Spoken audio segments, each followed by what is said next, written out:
대해서 좀 이야기를 해보려고 이제 준비를 했습니다. 네.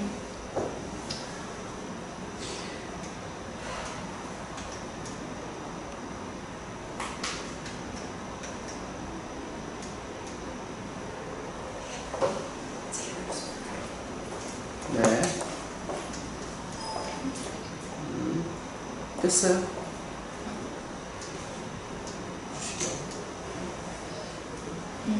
한글이라는 게 세종대왕님께서 창제를 하신 다음에 한글로 불린 게 아니라 우리나라 1910년 대표적인 국어학자 주시경 선생님께서 한글이라는 말을 처음 쓰시게 됐는데요. 그 의미는 큰 글자라는 뜻입니다. 처음에 세종대왕께서 한글을 창제를 하셨을 때 사대부들한테 굉장히 무시를 당했어요. 그리고 사대부들이 중국, 우리 아버지 나라 중국 한자가 있는데 천한 백성들이나 쓰고 이제 하층민이나 쓸 법한 글자라고 해서 처음에는 언문이라고 이제 말했습니다. 그리고 1894년 가부개혁 때 한글이 처음으로 공식 문자로 지정이 되었고요. 그리고 드디어 1910년대에 이제 한글이라는 이름으로 이제 쓰이게 됩니다. 다음은 이제 한글의 특징인데요. 한글의 특징을 대표적으로 세 가지를 꼽을 수 있는데 그 중에서 첫 번째는 창제에 대해서 정확히 알고 있다입니다.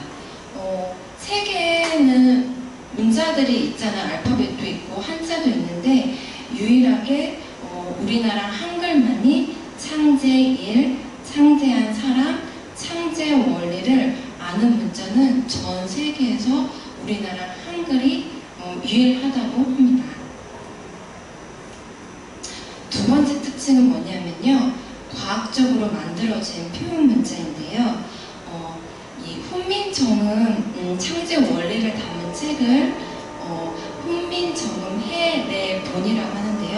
해례라는 게 원리를 풀어내다 이런 의미인데 일제강점기 때 일본 사람들이 우리나라 한글을 폄하하기 위해서 한글이 어떻게 만들어졌냐 이렇게 얘기하고 다녔는데 어떻게 세종대왕님이 우연히 문틈에서 이제 문틈에 창호지가 있는데 그 달빛을 비춰서 기역, 니은, 디귿, 리을 이렇게 만들었다 이렇게 허무맹랑한 얘기도 하고 또 몽골의 문자를 따왔다 이렇게 얘기도 하는데 그런 게 아니고 1940년에 안동에서 훈민정음 해례본이라는 게 발견이 됐대요. 그래서 우리나라 대표적인 문화재 지킴이인 전영필 선생님께서 이것을 이제 구입을 하셨다고 합니다. 그리고 이거를 6.25 당시 때에도 이거를 잃어버리지 않기 위해서 계속 피난 다니실 때도 다니셨고 그리고 잃어버릴까봐 베개에도 이제 숨겨서 이제 배구 주무실 정도로 굉장히 아끼셨다고 합니다. 이 훈민정음 해례본에 따르면 우리나라 한글이 어떻게 만들어졌냐? 우리는 이제 사람의 발성 기관을 가지고 음을 그대로 이제 표현한 아주 과학적인 글자라고 설명을 하고요. 그리고 과학적인 창제 원리도 이제 해례본에 나와 있습니다. 그리고 이제 요즘에 언어학자들이 얘기하기를 이제 한글은 외국인도 대졸 이상의 학력이면 1시간 정도 공부를 하면 자기 이름을 한글로 쓸 수 있을 정도로 이렇게 쉽게 배울 수 있는 과학적인 이제 문자라고 이제 얘기를 합니다. 그러면 한글이 어떻게 만들어졌냐 두 가지 이제 학설이 있는데 크게 세종대왕 혼자 창제를 했다. 그리고 집현전 학자들하고 같이 창제를 했다. 이게 두 가지 대표 학설이 있고 요즘에는 또 한 가지 학설이 나온 게 이제 세종대왕의 둘째 딸이었던 동의공주가 도와줬다. 이런 학설이 있어요. 근데 이제 대표적인 거는 단독 창제설이냐 아니면 공동 창제설이냐 이렇게 두 가지로 나뉘는데요. 단독 창제설의 근거는 세종실록을 보면 좀 알 수가 있어요. 실록이라 하는 거는 뭐냐면 이제 왕들이 뭐 기침을 했다, 뭐 비가 내렸다 이렇게 사소한 것까지 기록이 된 게 실록이라고 하는데 거기 이제 세종실록을 보면은 한글 창제를 하고 반포하신 이후에는 최만리 등의 신하들이 상소가 빗발친다 이런 얘기들이 나와요. 근데 한글 반포 이전에는 한글이라는 그런 기록이 전혀 남지를 않아서 단독 창제한 거다 이렇게 얘기를 하고요.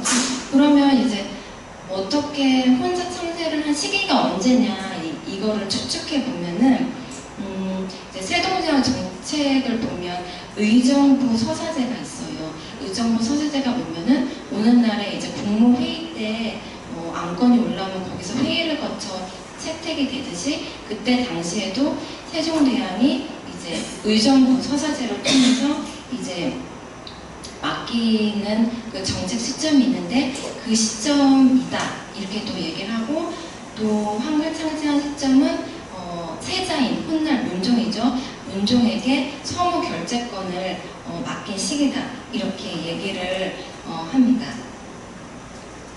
두 번째는 집현전 학자들하고 공동으로 같이 창제를 한 거다 이렇게 얘기를 하는데요. 이렇게 어떻게 과학적인 문자를 세종대왕 혼자 만들었겠느냐. 반드시 집현전 학자들하고 같이 은밀하게 해서 같이 만들었을 것이다 이렇게 얘기를 할 수도 있습니다. 한글의 특징 중에서 가장 중요하고 우리가 알아야 될 게 바로 사람을 사랑하는 사상, 바로 애민 사상이 담겨져 있다는 건데요. 훈민정음 창제 목적을 세종대왕님께서 말씀하시기를 우리나라 말이 중국과는 달라서 불쌍한 백성들이 한자를 익히지 못한다 이렇게 말씀하셨어요. 한자를 모르니까 책을 못 읽고 그리고 책을 못 읽으니까 이치를 또 못 깨닫는 거예요. 근데 이치를 못 깨닫으니까 죄가 죄인지 모르고 죄를 짓고 있고 이런 현실이 너무나도 세종대왕님은 안타까웠고 또 백성들이 불쌍했습니다. 반면에 사대부들은 한글을 창제했을 때 굉장히 반대를 했어요. 왜 반대를 했을까요? 자기네들은 한자를 알고 한자를 알면서 책도 읽을 수 있고 책도 읽을 수 있으니까 이치도 깨달아.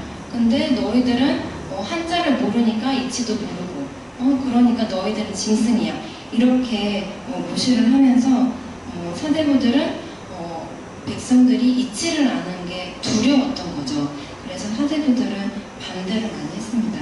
근데 하지만 세종대왕은 백성들이 너무 불쌍을 해서 불쌍히 여기는 마음에 이렇게 한글을 창제를 하시는 겁니다. 혹시 세종대왕님이 시각장애이시던 여자분인지 아실까요? 어렸을 때부터 안지를 앓으셨대요. 그래가지고 눈이 굉장히 시력이 안 좋았다고 하십니다. 그래서 일화로 이제 이런 일화가 있는데 아버지죠. 태조 이방원이 어렸을 때부터 눈이 안 좋으니까 이제 근데 또 세종대왕은 또 활자 중독증이 있으셨던 거예요.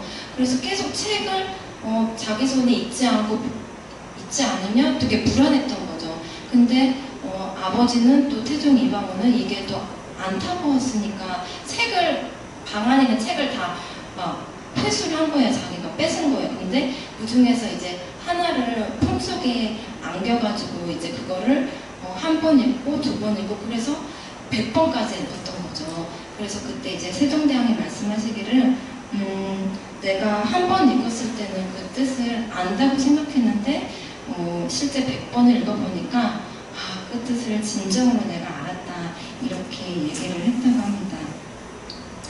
근데 이제 세종대왕은 점점 이렇게 시력이 계속 더 안 좋아하셨던 거예요. 그리고 또 한글을 또 창제하느라 또 과중한 업무 때문에 더 이제 몸도 쇠약해지셔가지고 또 나중에는 이제 어두운 곳을 지팡이로 짚고 다니지 않으면 안 될 정도로 그렇게 이제 걷기 어려웠다고 합니다. 또 그러다가 이제 한글 창제를 하면서 점점 더 눈이 멀어져 가셨다고 하는데요. 근데 이제 또 세종대왕님께서는 또 백성들에게 이렇게 얘기를 했다고 해요. 내가 한글을 창제했으니 너희들은 한글을 잘 써야 한다. 그리고 책도 읽어서 그 책을 읽으면서 이치를 깨닫고 또 이치를 깨달아서 죄가 죄인지 알고 또 깨달아야 된다. 그리고 만약에 너희들이 죄를 짓게 되면 이 한글로서 이거를 씀으로써 위에 보고를 해라 이렇게 당부를 하셨다고 해요. 연사님들 혹시 유능한 사람과 위대한 사람의 차이를 아실까요? 유능한 사람은 자기 이름만 똑똑한 사람이에요. 근데 위대하고 훌륭한 사람은 사람에 대한 사랑이 있는 사람이라고 생각합니다. 바로 위대한 사람, 그리고 사람을 생각하고 사람을 사랑하는 왕인 진정한 위인이 바로 세종대왕님이 아니신가 싶습니다. 자신의 건강과 눈을 맞바꾼 한글을 창제하신 세종대왕님을 기리면서